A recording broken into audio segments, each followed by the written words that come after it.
Hey guys, my name is Paula, and today I wanted to give you guys kind of a different little video.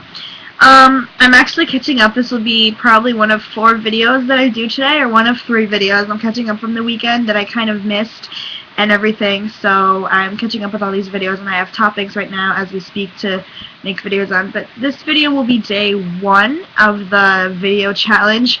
I guess Jesus, stupid storm. It's going to be a video a day. It's probably going to be like a topic related to my horse world. I have plenty of these magazines. I'm actually going to go up to the attic once it's done raining here and just go grab them, and it'll be fun. And I'll start like outlining topics I want to write about or whatnot, so it'll be interesting. So anywho, I kind of wanted to come on here and give you guys an idea of what made me start writing, of where I kind of started and what kind of got me into it. From what I remember, I've always loved horses since the age of 5.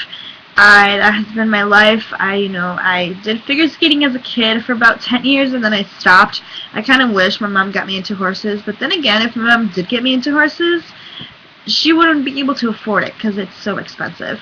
Especially in the state I live in it's so ridiculously expensive that, it's just not worth it, It is worth it, but I don't have that money right now coming in to continue for me to keep going to lessons.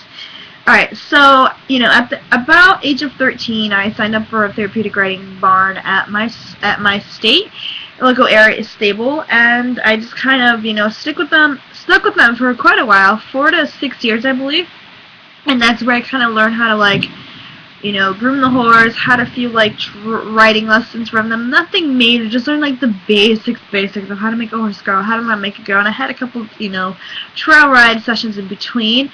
And then, in high school it's kind of the same thing. And right up until, I believe, after high school in 2008, when I graduated, that's when I really took my riding seriously. And I'm like, okay, let's go sign up to a riding stable. And so I did. I signed up at one place, and they were great. I loved them. It was a 100-jumper barn. Was them for about a year. And then I lost my job, and with them, I, had my first canter, had my first crossworld jump and everything, and it was just great. And then I lost my job, and I had to stop with them. I was so upset. So I'm like, okay. So I stopped riding at that point for about 7 months. Got another job, and I kept doing that on and off. I lost another job. I had to stop. At that point, I was doing lessons every other week because that's all I could have really been able to afford.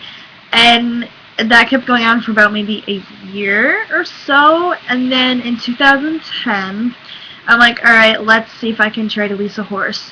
So I looked into leasing a horse, and I found one potential really pretty horse up about a 45-minute drive from my house. I'm like, oh, let's go do this. Maybe I can help her out or something, and we can have some fun.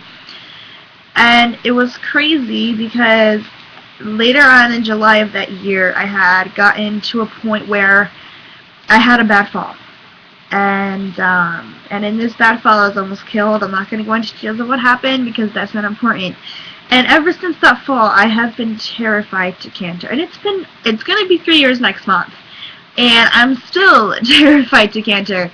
And from then on, it's pretty much been on and off riding from different stables, different barns, and just everything has not been really falling into place until January of this year. I wanted to do eventing, so I looked up eventing stables in my area, and they, were a little bit far out, about an hour from my house. Hour and 10 minutes was like the maximum one, and one really caught my eye and said, come and try a free lesson. I was like, I've never seen a stable actually do this. Why are they offering a free lesson? So I went up there anyways, and I had a really quiet, kind of spooky horse. Not spooky, really quiet horse who just didn't give a crap about a bomb going off, really, your typical bomb-proof horse. And I rode him, and I had a good lesson, and probably in that 45 minutes to a half hour, I have never learned anything more about riding than I have in my 13 years of riding. Amazing what this lady knows. Amazing. So at that point on, I made a commitment that if I don't start up this semester, which was last month, or forgot when it started, that I was going to start up either the June semester or the summer semester or the fall semester, because I think I go by like 8 or 10 weeks differences. And I decided that, okay, since June is around the corner, I'm not going to set up the June semester. It's going to probably be the hopefully the August semester. I'm hoping I can give this a shot up until like maybe another 2-3 months, and by then I can have enough money to start up the August session with them and just keep going, and by then, you know, hopefully quit my job and you know, have that extra income coming in that I had when I had a full, you know, when I have this full-time job. I want to quit. I really do. I want to quit so badly. But yeah. And so I made a commitment that I will go back to the stable once I get a steady flow of income coming in. And that's kind of where I'm at right now. I haven't been on a horse since January. It sucks, I know. It's just been so hard because, like, the money, I have bills to pay. My only bill right now, majorly, that I'm worried about is my school bill. My school bill is like, what, $260 something a month that I need to pay for the next 8 months.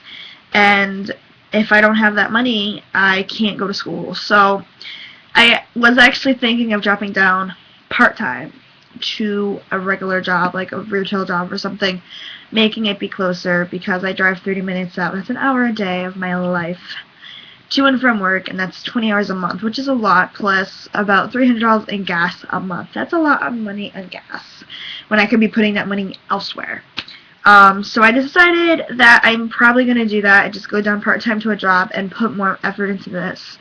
And, you know, once I have this going freely, I can probably keep that part-time job just for the hell of it to get some extra money, you know, and work weekends or whatever and do this full-time, bust this program to its core and go.